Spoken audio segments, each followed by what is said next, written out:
नमस्कार, खबर उत्तराखंड देख रहे हैं आप और मैं हूं आपके साथ विवेक तिवारी। बुलेटिन की शुरुआत करते हैं बड़ी खबर के साथ। तो रक्षा राज्य मंत्री अजय भट्ट हल्द्वानी पहुंचे। इस दौरान उन्होंने अग्निपथ योजना का विरोध करने वालों पर खुलकर अपनी राय रखी। रक्षा राज्य मंत्री अजय भट्ट ने कहा कि हमारी सरकार राष्ट्र नीति बना रही है, लेकिन विरोधी दल इस पर राजनीति कर रही है। साथ ही अग्निपथ योजना का समर्थन करते हुए अजय भट्ट ने कहा है कि यह योजना युवाओं के सपनों को पूरा करने वाली योजना है। साथ ही उन्होंने कहा कि यह योजना युवाओं के भविष्य के लिए बहुत अच्छी साबित होने वाली है।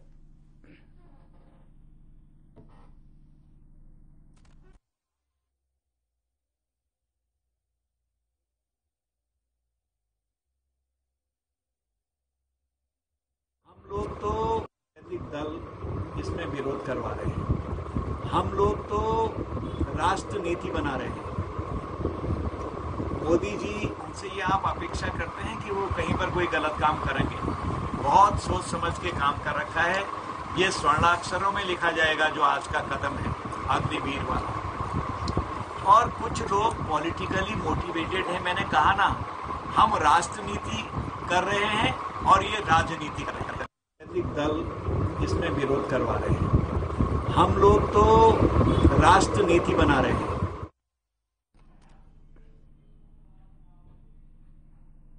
नेशनल हेराल्ड मामले में कांग्रेस ने सरकारी एजेंसियों पर राहुल गांधी को बेवजह परेशान करने का आरोप लगाया है, जिसके लिए कांग्रेस ने ऋषिकेश में एसडीएम को राष्ट्रपति के नाम ज्ञापन सौंपा। ज्ञापन में केंद्र सरकार पर भी सत्ता का गलत इस्तेमाल करने का आरोप लगाया गया है।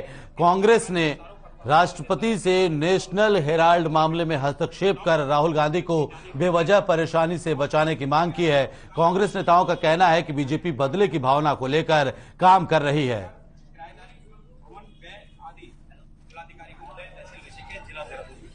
केंद्र की वर्तमान सरकार द्वारा राजनीतिक भावना से प्रेरित होकर सरकारी एजेंसियों का दुरुपयोग नहीं है।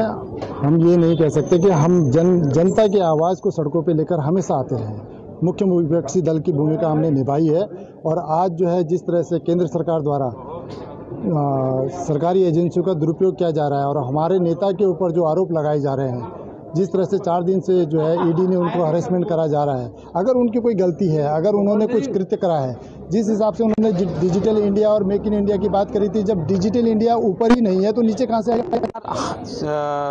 हमारी कांग्रेस पार्टी एक ही बात कह रही है, आप केवल राजनीतिक द्वेष की भावना से इस तरह का अत्याचार उत्पीड़न बंद कर दें।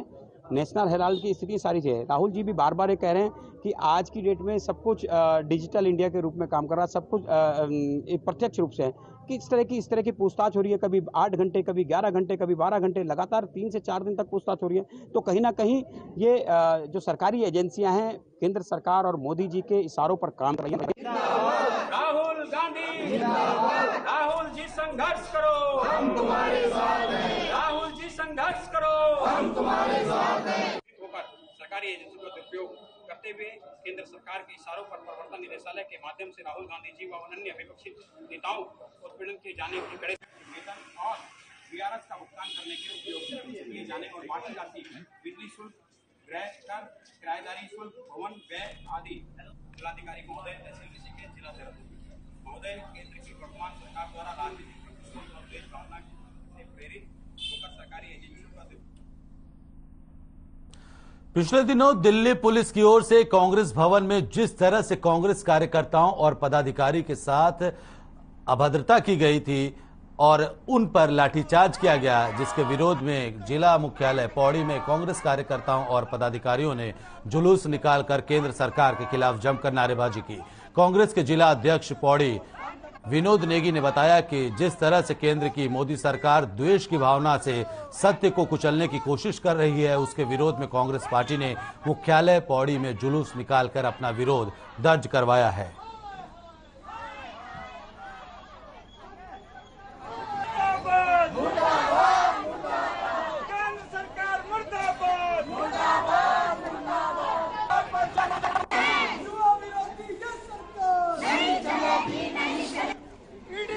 ईडी का गलत इस्तेमाल बंद करो, बंद करो, बंद करो, बंद करो, बंद करो, लोकतंत्र की हत्या बंद करो, बंद करो, बंद करो, लोकतंत्र की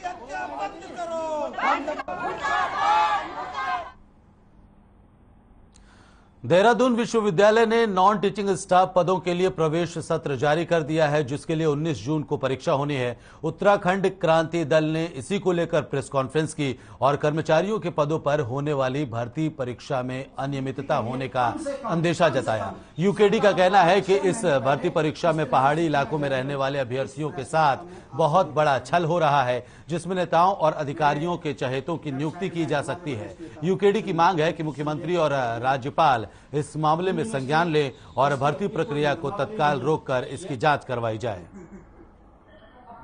मैं आपके माध्यम से मांग करता हूं कि माननीय मुख्यमंत्री जी इसका संज्ञान लें। राज्यपाल महोदय आनन फानन में दून यूनिवर्सिटी जो है कर्मचारियों की भर्ती करने जा रही है। एक सप्ताह पहले उसमें जो है अधिसूचना जारी होती है और 19 तारीख यानी कि कल वो परीक्षा होगी। मेरा सवाल यह है कि आखिर इतनी जल्दबाजी में ये परीक्षाएं कराकर आप क्या साबित करना चाहते हो? उत्तराखंड में पर्वतीय क्षेत्र में इंटरनेट की सेवाएं किस तरह की है हर व्यक्ति जानता है। पहाड़ के तमाम पढ़े लिखे बच्चों की अनदेखी करके आपने चंद लोगों को इसका लाभ देने के लिए ये परीक्षा आनन फानन में कराई है और जिससे ये परीक्षा कराई जा रही है वो लखनऊ की एक एजेंसी है जो स्वयं संदिग्ध है और संदेह के घेरे में है। हमारी मांग है यदि ये परीक्षाएं उत्तराखंड के चयन आयोग से कराई जाती तो इसकी गुणवत्ता होती। मैं माननीय मुख्यमंत्री जी से यह निवेदन करता हूं, माननीय राज्यपाल महोदय से यह निवेदन करता हूं कि आनन फानन में कराई जाने वाली इस परीक्षा की जांच की जाए। जांच में यदि कोई दोषी पाया जाता है उस पर ठोस से ठोस कार्रवाई की जाए। मैं आपके माध्यम से मांग करता हूं कि माननीय मुख्यमंत्री जी इसका संज्ञान लें।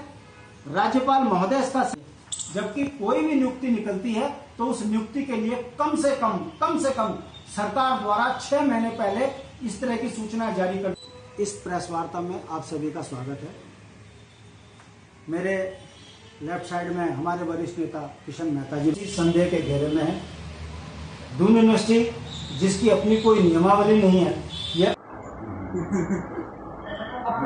मैं आपके माध्यम से मांग करता हूं कि माननीय मुख्यमंत्री जी इसका संज्ञान लें। राज्यपाल महोदय इसका, जबकि इसी बीच बड़ी खबर आपको बता दें, युवा लोक गायक गुंजन डांगवाल का निधन हो गया है। बड़ी और अहम जानकारी आप तक पहुंचा रहे हैं। युवा लोक गायक गुंजन डांगवाल का निधन हुआ है और सीएम पुष्कर सिंह धामी ने शोक जताया है। सड़क हादसे में गुंजन डांगवाल की जान गई और अब सीएम पुष्कर सिंह धामी ने शोक जताया है। तो सड़क हादसे में युवा लोक गायक गुंजन डांगवाल का निधन हो गया और अब उनके निधन पर सीएम पुष्कर सिंह धामी ने शोक जताया।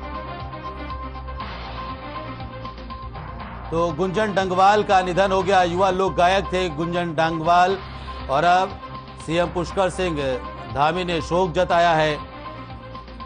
सड़क हादसे में गुंजन डांगवाल की मृत्यु हुई थी और युवा लोक गायक जो प्रसिद्ध धीरे धीरे हो रहे थे और काफी ख्याति प्राप्त कर चुके थे गुंजन डांगवाल, उनका निधन हो गया सड़क हादसे में, जिसके बाद सीएम पुष्कर सिंह धामी ने शोक जताया है उनके निधन पर।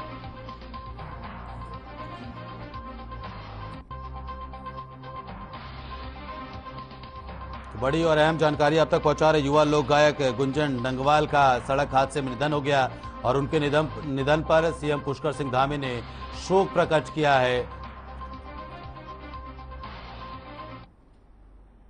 वहीं चंपावत के पूर्व विधायक और वर्तमान में वन विकास निगम के अध्यक्ष की जिम्मेदारी मिलने के बाद कैलाश चंद्रा काशीपुर पहुंचे, जहां कार्यकर्ताओं ने उनका जोरदार स्वागत किया। मीडिया से बात करते हुए कैलाश चंद्र गैतोड़ी ने कहा कि बीजेपी बहुत बड़ी पार्टी है और बीजेपी ने मुझे अब तक काफी सम्मान दिया है। पार्टी ने अब तक जो कुछ भी उन्हें जिम्मेदारी सौंपी है, उन जिम्मेदारियों को बखूबी तौर से उसका निर्वहन किया है।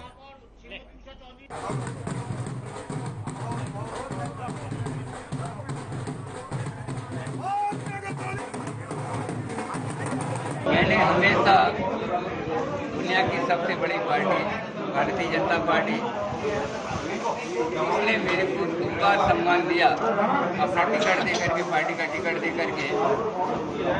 और इस बार पार्टी का आदेश पे हमको ये दायित्व मिला है, माननीय मुख्यमंत्री जी का धन्यवाद करता हूँ। आज मेरे को ये दायित्व दिया है। जिस तरीके से मैंने पार्टी की सेवा की है लगातार, जो भी मेरे पे जिम्मेदारी दी गई, मैंने बिल्कुल निश्चल भाव से उसको अंजाम तक पहुँचाने की कोशिश की है। और मैं विश्वास करता हूँ जिस तरीके से माननीय मुख्यमंत्री जी ने और मेरे संगठन ने मुझ पर भरोसा जता करके मेरे को ये जिम्मेदारी दी है। वहीं लाल कुआं में पूर्वांचल महासभा के प्रदेश अध्यक्ष और पूर्व विधायक राजेश शुक्ला के लाल कुआं आगमन पर आयोजित कार्यक्रम में नगर अध्यक्ष ब्रिजेश यादव ने माल्यार्पण करते हुए उनका स्वागत किया। इस दौरान प्रदेश अध्यक्ष ने कहा कि पूर्वांचल महासभा संगठन पूर्वांचल के लोगों के साथ हर उस जरूरतमंद नागरिक का संगठन है जिसको समाज में आवश्यकता है। हमें एकजुट होकर संगठन को आगे बढ़ाना, ऐसा कहा गया। वहीं उन्होंने कहा कि पूर्वांचल के लोगों के अस्थायी निवास प्रमाण पत्र या जाति प्रमाण पत्र नहीं बन रहे हैं, उसकी रणनीति बनाकर लाल कुआं से आवाज सरकार तक भेजी जाएगी। वहीं पूर्वांचल महासभा के संरक्षक पूर्व चेयरमैन पवन चौहान ने कहा कि संगठन की एकजुटता को हर माह एक बैठक के माध्यम से चर्चा की जानी चाहिए। वहीं उन्होंने सभी से एक धागे की तरह संजोए रहने की अपील भी की है।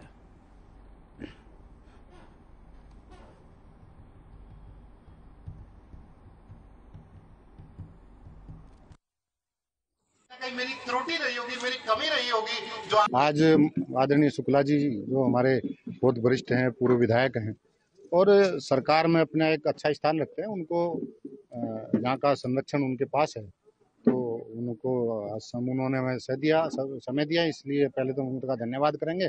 और आम सभा में आज सब जो समस्याएं आई हैं माननीय शुक्ला जी ने भी ध्यान से सुना है, हम सब मिलकर के उस समस्या को आगे बढ़ाएंगे और उसका समाधान करने का प्रयास करेंगे। हम लोगों का मकसद यही है कि हम उत्तराखंड में रहते हुए अपने पूर्वांचल समाज को एकजुट करें और पूर्वांचल के समाज के लोगों की समस्याओं का भी हल करें और साथ ही साथ अपने उत्तराखंड की और अपने देश की सेवा करें। इस भावना के साथ हम लोग एकजुट हों और मुझे लगता है कि उसमें आज हम सफल हुए हैं। बड़ी संख्या में लोग यहाँ आए हैं। तो मैं एक नजरअंदाज इसको नहीं करना चाहिए।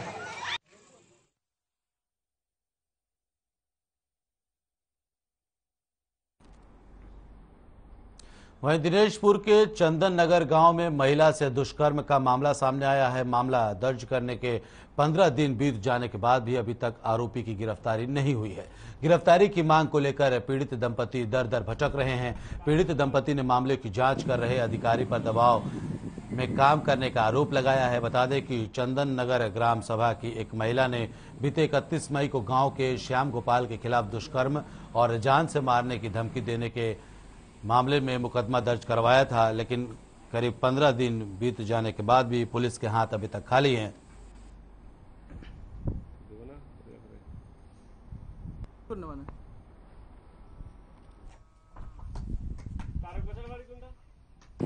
का घटना है ये। सुबह 4 बजे मेरा पति घर से चला जाता है काम पे, वो मौका देखते ही मेरे घर में जबरदस्ती घुस के मेरे साथ जबरदस्ती संबंध बनाया। जाने के बाद मैंने वो दिया ना उनको एप्लीकेशन लगाने के बाद कह रहा चलो ठीक है हम जांच करेंगे। फिर अगला दिन मैं गया तो कोई जांच नहीं हुआ। फिर मैं एसएसपी कार्यालय गया, वहां से मुझे बताते ही मुझे रिसीविंग दिया गया। फिर मैंने सोचा कार्रवाई होगा। 12 दिन बाद मुझे कॉल आता है, कहता अपना डेट चेंज करवाओ, उसके बाद ही कार्रवाई होगा। पौड़ी के धुमाकोट में एक दर्दनाक हादसा हुआ है। बताया जा रहा है कि एक बेकाबू पिकअप खाई में गिरने से आसपास के लोगों में अफरा तफरी मच गई। इसके साथ ही साथ आपको यह भी बता दें कि घटना के वक्त पिकअप में 2 लोग सवार थे और इस हादसे में एक लड़के की मौके पर ही मौत हो गई। जानकारी के मुताबिक पिकअप गाड़ी हल्दुखाल से मिरवाड़ी जा रही थी, तभी यह हादसा हो गया। वहीं हादसे में घायल हुए ड्राइवर राजू को स्वास्थ्य केंद्र नैनी डांडा में भर्ती करवाया गया है।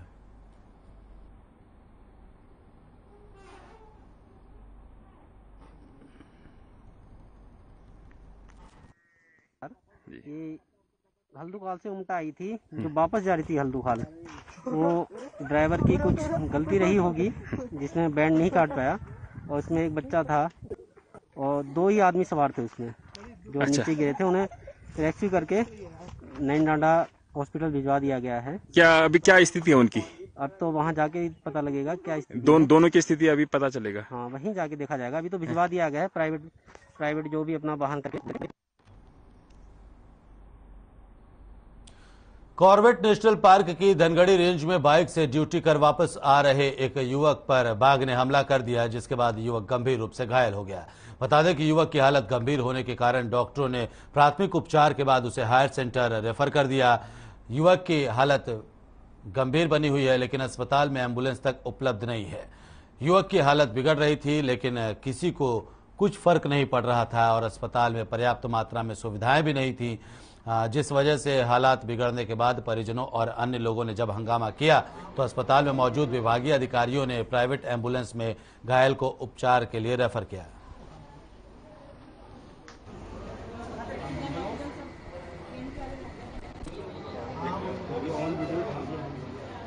मेरा भाई भी वहाँ पर जॉब करता था 4-5 साल से। मेरा भाई आज सरफदुल्ली से बाहर को आ रहा था धनगढ़ को, बाइक में था, बाइक से हमला हुआ तो बहुत घायल कर दिया और यहाँ 1-1.5 घंटा तड़पता रहा मेरा भाई। और ऐसी स्थिति रही उसकी, अभी कोई पता नहीं, कुछ कह नहीं सकते।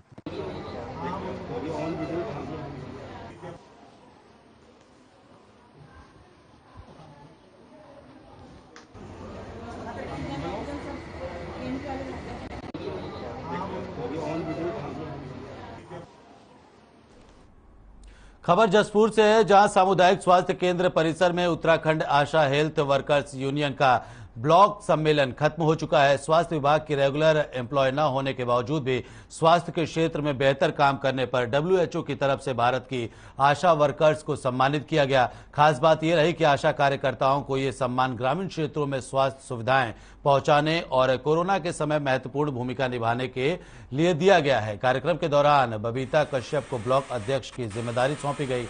इस कार्यक्रम में सामुदायिक स्वास्थ्य अधीक्षक डॉक्टर हितेश शर्मा और कई पदाधिकारियों को भी सम्मानित किया गया।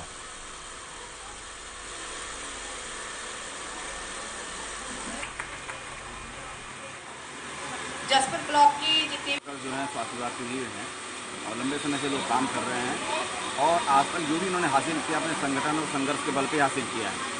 आज भी उन्होंने यहाँ अपनी कार्यकारिणी का गठन किया है और मैं कहना चाहता हूँ, अभी आपने देखा होगा कि जो WHO है, विश्व स्वास्थ्य संगठन जो है, उसने आशाओं के योगदान को स्वीकार करते हुए उन्हें सम्मानित करने का फैसला किया है कि आशाओं ने, जो देश की आशाएं थी 10 लाख से ज़्यादा, उन्होंने कोरोना काल में जबरदस्त अभूतपूर्व काम किया।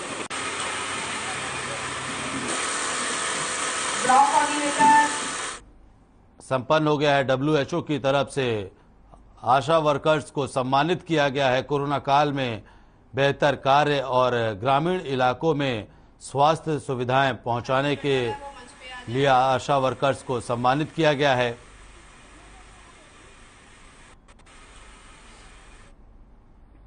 रामनगर में बीते दिन राज्य महिला आयोग की उपाध्यक्ष सायरा बानो ने बीजेपी नगर अध्यक्ष भावना भट्ट के आवास पर महिलाओं की समस्याएं सुनी और उन्हें समाधान का आश्वासन दिया। इस दौरान उन्होंने पुलिस थाने पहुंचकर कोतवाल अरुण कुमार सैनी से मुलाकात की और महिलाओं से संबंधित मामलों में तुरंत कार्रवाई करने के लिए कहा। तो वहीं गांव तेलीपुरा में एक महिला को उसके ससुराल पक्ष के जरिए परेशान किए जाने पर कार्रवाई करने की भी बात कही गई। साथ ही रामनगर अस्पताल में एक गर्भवती महिला के मासूम बच्चे की हुई मौत के मामले में भी परिजनों से मुलाकात कर मामले की जानकारी जुटाई गई। इस मौके पर सायरा बानो ने कहा कि महिलाओं से संबंधित उत्पीड़न के मामलों को लेकर आयोग पूरी तरह से गंभीर है। महिला उत्पीड़न किसी भी कीमत पर बर्दाश्त नहीं किया जाएगा।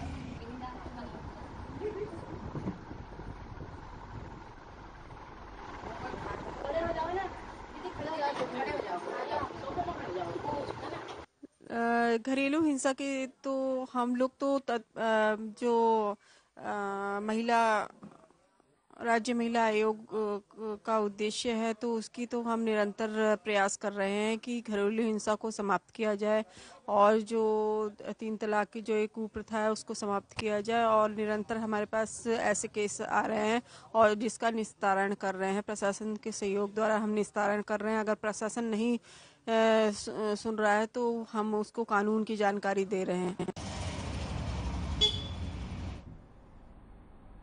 चंपावत के सीमचुका में उस वक्त अफरा तफरी मच गई जब काली नदी में एक युवक का शव मिला। शव की सूचना मिलते ही मौके पर पहुंची पुलिस ने शव को रेस्क्यू कर नदी से बाहर निकाला और पुलिस ने काफी छानबीन कर शव के परिजनों का पता लगाया और शव का पोस्टमार्टम करवाकर शव परिजनों को सौंप दिया गया है। बताया जा रहा है कि मृतक युवक पिथौरागढ़ का रहने वाला था और 11 जून से लापता था। परिवार वालों ने झूलाघाट थाने में युवक की गुमशुदगी की रिपोर्ट भी दर्ज कराई थी। शव का पोस्टमार्टम किया जा चुका है, जिसकी रिपोर्ट आनी अभी बाकी है। फिलहाल शव को परिजनों को सौंप दिया गया है और पुलिस आगे की कार्रवाई में जुट गई है।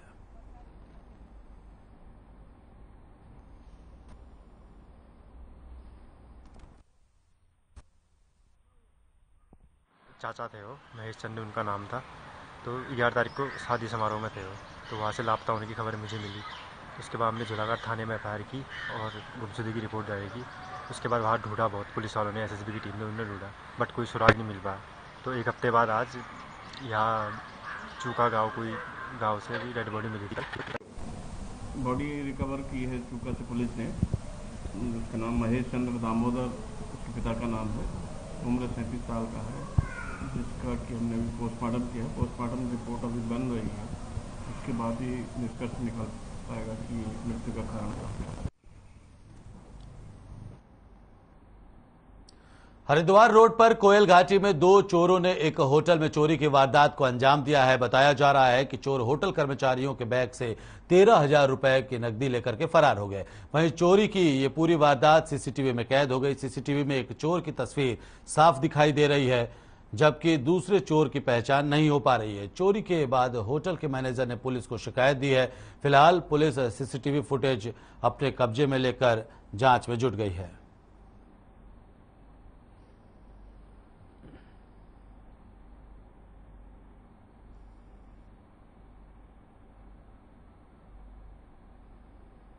अल्मोड़ा में आज जिला प्रशासन ने होटलों और रिजॉर्ट में औचक निरीक्षण किया। एसडीएम गोपाल चौहान के नेतृत्व में पर्यटन, विद्युत, पुलिस, फायर सहित कई विभागों ने होटलों के दस्तावेजों की जांच की। इस दौरान प्रशासन की संयुक्त टीम ने होटलों में पर्यटन विभाग में registration, fire safety, food safety, GST registration सहित तमाम रजिस्टर की जांच की। नगर और कसार देवी क्षेत्रों में किए गए औचक निरीक्षण में 18 होटलों के दस्तावेज की जांच की गई है, जिसमें 12 होटलों में दस्तावेज अपूर्ण पाए गए। उत्तराखंड विकास परिषद के आदेश पर की गई छापेमारी में एसडीएम गोपाल चौहान ने 12 होटलों को नोटिस जारी करते हुए जवाब तलब किया है।